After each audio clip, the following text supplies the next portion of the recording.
Hello, how y'all doing? Okay, so today I'm coming at you with a vintage bag, a review on a vintage bag called the Sac Weekend GM. Oh yes, I'm sure y'all have seen this one.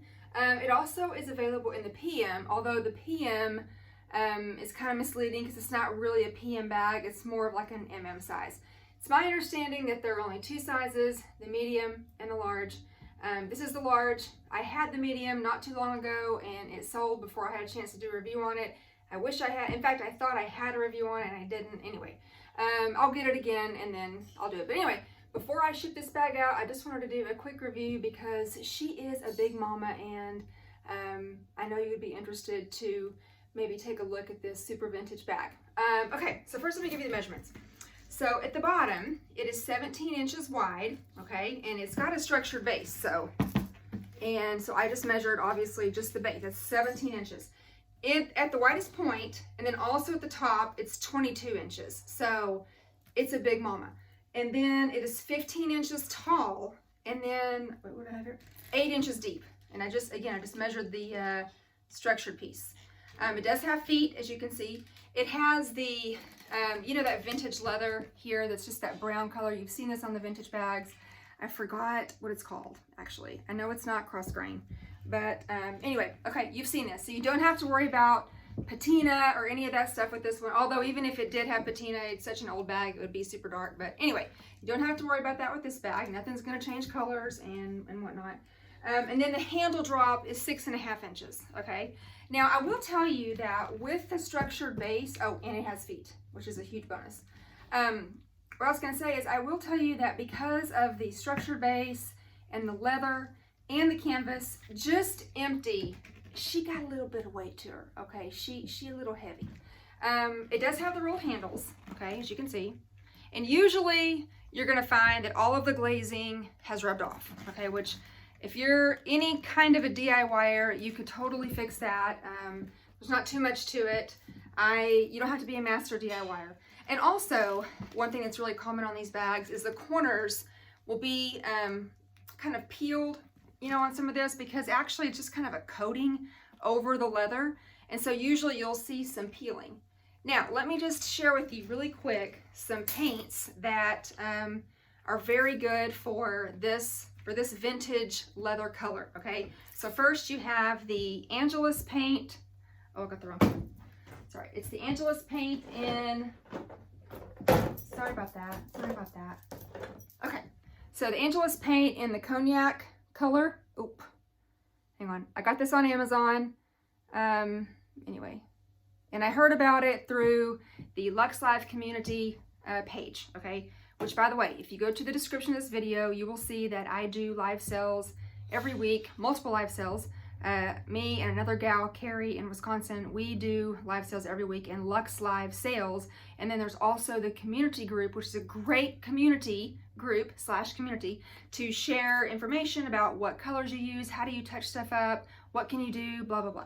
Another color that's really good for this vintage leather is this color. Wait, it is Brandy. And the paint, dadgum, and the paint brand is Tarago, but it's in the brandy color. It also matches this perfectly. And then last but not least is this little paint pan that you can get at Walmart, okay?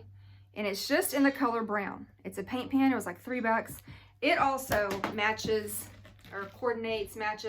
with this vintage color. Like usually you'll do like the inside of a vintage wallet and it just matches perfectly. Anyway, I wanted to share that because, you know, that's something that you could do super easy. Just touch all these corners up because again, this kind of peeling, the integrity of the bag is fine, but the peeling on it makes it look like, you know, it's kind of ratchet, but it's not. You can just touch it up really easily with that. But anyway, you do have two outside pockets, okay? So you could throw your phone in there. I use an iPhone XR and I just have a spec case, little candy shell, so that would fit in the outside pocket, okay? There's a pocket on both sides, okay? All right, the inside, look at the inside. The inside is all leather. You don't have to worry about any ratchet, peeling, blah, blah, blah. You know what? I believe the lining on this one is actually the pigskin. I know it's not cross grain leather. I'm pretty sure it's the pigskin. And then you basically just have this painted, or this leather piece painted over with this color. But anyway, this is pigskin. All leather in here. Again, it does have a structured base. you have a huge zip pocket over here on this side, and it is also lined with pigskin. That's the raw side that you're seeing. You don't have to worry about the sticky flaky peeling on these bags because it has a different kind of, well, it's pigskin, so it doesn't have that coating on it and you know whatever. So anyway, you do have a nice generous pocket in there, and again, you don't have to worry about the sticky flaky peeling on this one. It's pre-date code. This particular one is anyway. And here is the little stamp. You're going to find it right up here above that zipper. Okay. Now I want you to take a look at this bag. Okay, just really quick. Look at the sides. Look at the detail. And I want you to ask yourself, what bag does this remind me of? Because I never thought of this until I saw it yesterday, and I'm like, you know what? That bag looks very similar to the Cabas Alto. Okay, look at that. There's that. So you know they don't have a new pattern every stinking time they do a bag, right? They revisit old patterns. Look at this. It's very similar. Okay, so and this one obviously is newer, so I almost feel like this was I don't know, a required style change from this. Maybe they were trying to get away from, because you remember these bags, there's a whole bunch of them that had this color, and you know, they were just super bonky. You know, we kind of think of like an old car, and they all had the steel bumpers, and now they don't, you know, fiberglass, whatever. So it's kind of like this, because this one is really generally the same size. In fact, you know what? I have the sizes right here. Let me just tell you what the size of the Cabas Alto, which is the biggest of the Cabas series. Cabas Alto. Okay, so the Cabas Alto is 16 inches at the bottom. Okay, remember, this one was 17. It is 14 inches tall. And what did I say? This one was 15, so 1 inch taller. And then this one is 6.5 inches deep, and this one was, what did I say, 8. So you can, well, and you can tell that you can see that difference there at the bottom.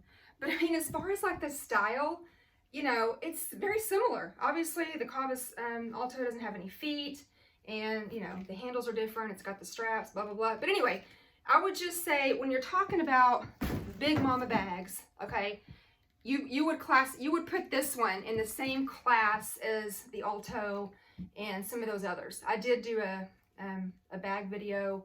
Well, it was called Battle of the Bags, and it was kind of the GM sizes of several bags and how they're all very similar in size. But this one's probably not going to be your daily bag, mainly because unless it's your car bag, okay, probably not going to want to carry it as a daily bag, just because right now with nothing in it, there is a good amount of weight to it. Okay, it's a very solid bag. Again, these rolled handles are really solid, so you're probably not going to want to carry it like that because it would just kill your shoulder. I mean, I know I'm at the age, middle-aged woman here, and you know, I just can't do those huge heavy bags all day. Like if this is going to be in my car, like a car bag, because you know I have a daily bag, and then I'm always carrying around, well, this Ogio backpack is my car bag because I spend a lot of time commuting, waiting on the kids for this and that, and so I pack all my crap in this.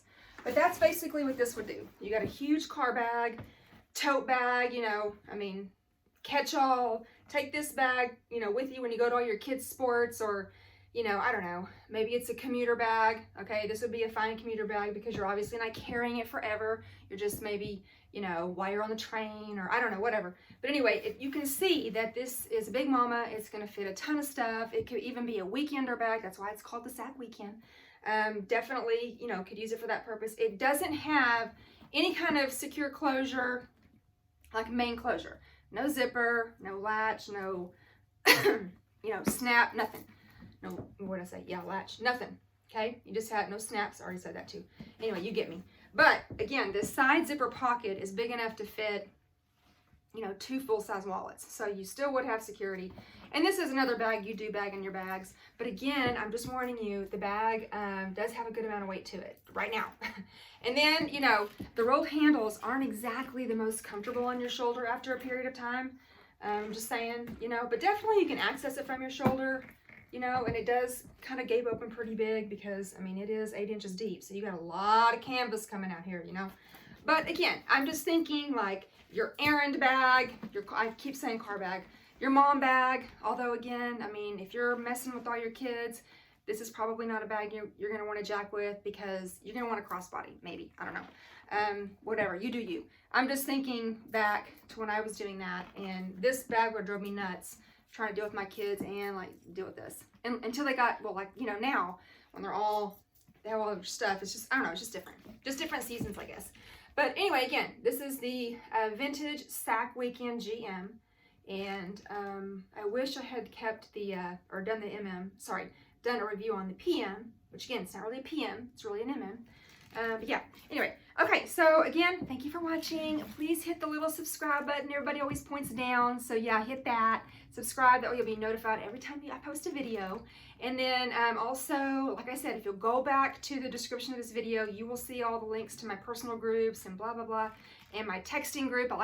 If you would like to receive a text notification about when I go live, you can join that group. I won't spam you, I just text out when I'm going live. And then, again, I do 3 live sales a week right now. It's subject to change, but usually it's 3. And yeah, and so if you want to get that current schedule, join my groups and then you'll be in the loop. So hope this was helpful, and I'll be talking to you real soon. Okay, bye!